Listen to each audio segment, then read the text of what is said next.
Hey there, my wedding planning friends, and welcome back to my channel. If this is your first time here, thanks so much for clicking on my video.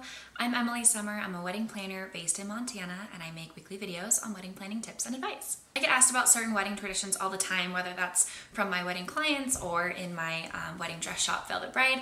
And people often wonder, what's the point of these wedding traditions? Do I need to have them included in my wedding? What happens if I don't? So I thought it would be kind of fun to do a video all about wedding traditions and where they kind of started from and whether that's something that you need to include in your wedding.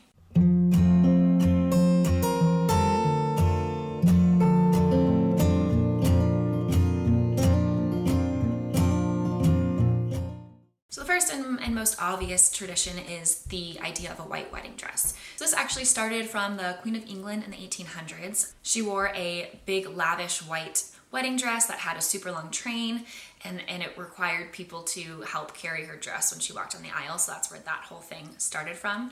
And then from then on, everyone just kind of started wearing white to their weddings. And then through time, this has always been seen as kind of a symbol of purity, wearing, pure white to your wedding. And if you are not pure, that you're not supposed to wear white to your wedding. And well, this has been a tradition for a pretty long time. Nowadays, this is not really the case.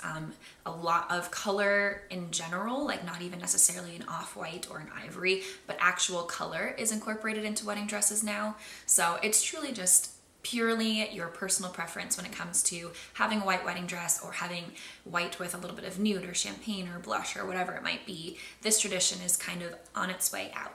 I don't think we'll ever stop seeing a white wedding dress. I think in general, wedding dresses will always be mostly white, but we're seeing a lot more color being added into the wedding dress. Bridal parties. So bridal parties actually started in ancient Rome because it was required by law to have 10 total witnesses. So that's kind of where the idea of a bridal party came from.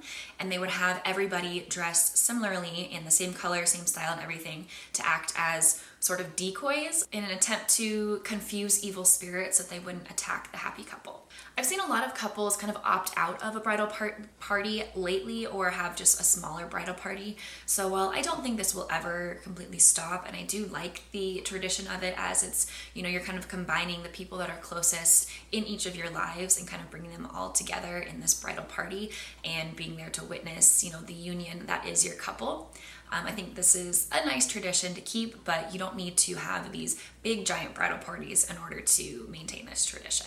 The processional. So the processional is the actual act of walking down the aisle. And again, this started in England during a royal wedding. And typically, traditionally, you have the officiant that starts it because that kind of starts the whole ceremony. And then you usually have the groom with or without their parents. And then if you're doing bridal party together, like bridesmaids, groomsmen together, then you would have them pair off together. If you're doing them separately, typically you would have the boys first and then the girls. And then you have your ring bearer, flower girl, if you are having them. And then last, the bride and her father or other parents.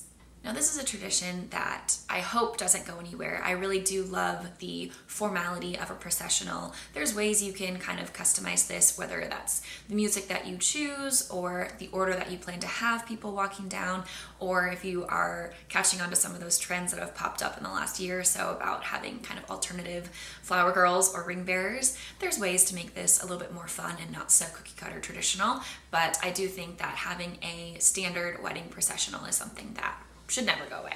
Number 4, the first dance. So the concept of a first dance came in the 1700s where noblemen would throw these big lavish parties, and the person that was the guest of honor, which was typically whoever had the highest ranking or the highest social status, would kick off the dance floor with a first dance. And then this kind of just led into taking place during wedding ceremonies. So that's why no dancing typically occurs until the bride and groom have had their first dance.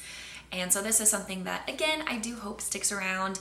I think it's a nice tradition to have at weddings. It gives you your special little moment with you and your partner.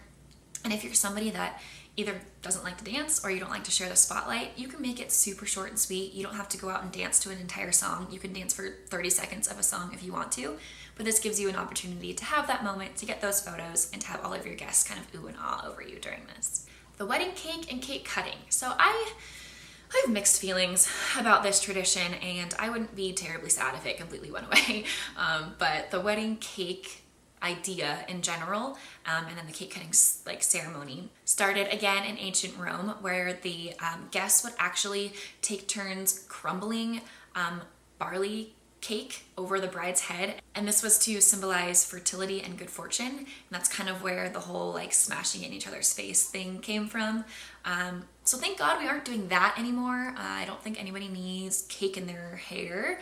However, I also think that the whole smashing in each other's face thing can go away as well. But when it comes to a wedding cake in general, a lot of couples are opting to do more of like a dessert table or maybe a small wedding cake and then other dessert options. So obviously you're gonna have dessert at your wedding most likely, but don't feel the need to have a wedding cake if you're not big cake people or if this isn't something that's entirely important to you. Number 6, the veil. Again, came from ancient Rome, and again, to protect evil spirits. So apparently there was a lot of evil spirits happening when it came to weddings and protecting against them. And so the veil was meant to kind of shield the bride to kind of ward off evil spirits as she's walking down the aisle. There's also been tales told that this started during the times of arranged marriages, as well as their face would be kind of covered as they're walking down the aisle so that the person at the other end of the aisle couldn't really see what they look like and couldn't dip out. Obviously now neither of these are the case, at least I hope not, and I rarely see brides walking down the aisle with a blusher or with a veil over their face, and typically a veil is just used for that extra bridal effect, extra drama, and also makes great photos.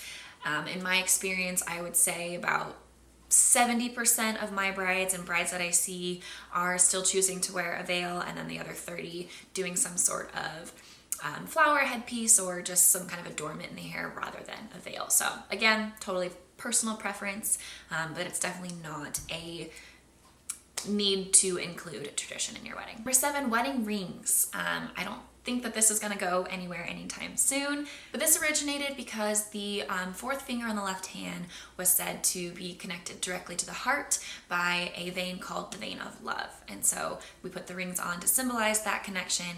And originally it was just the groom giving a bride the ring, but now it is obviously the exchangement of rings for both parties as kind of a symbol of their shared promises to each other. I think the whole symbolism of giving wedding bands is so meaningful and special that that's definitely something that I'm hoping couples will continue to do and that this tradition sticks around. Number 8, giving the bride away. So I think most people know kind of where this started from, where, you know, the father of the bride would walk the bride down the aisle in the act of giving her away, because in those times where it was probably an arranged marriage, it was seen as more of a transfer of ownership, where they were kind of using their daughter for bartering purposes. So luckily that is not the case anymore, but I do like the tradition of having somebody special walking the bride down the aisle, and we can see this as more of a loving affirmation of the union that is about to happen, and kind of having someone meaningful in your life from your,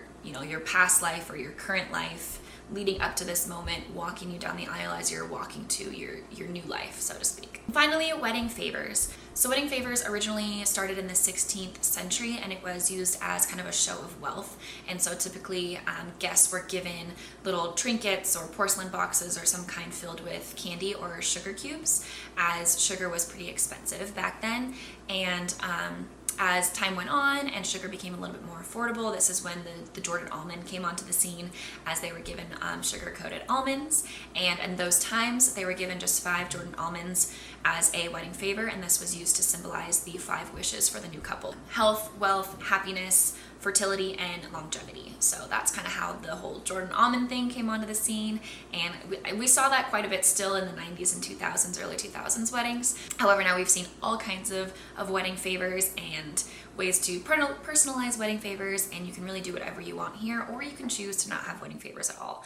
I have seen them kind of peter out over the last couple of years, and maybe only half of my couples provide some sort of wedding favor. So again, this is really up to you and personal preference, whether you want to include wedding favors into your wedding. So there are some popular wedding traditions that you may or may not choose to include in your wedding, and kind of where they originated from. Hopefully you found this video helpful. If you did, please like and subscribe to get weekly videos on wedding planning tips and advice, and we'll see you next week.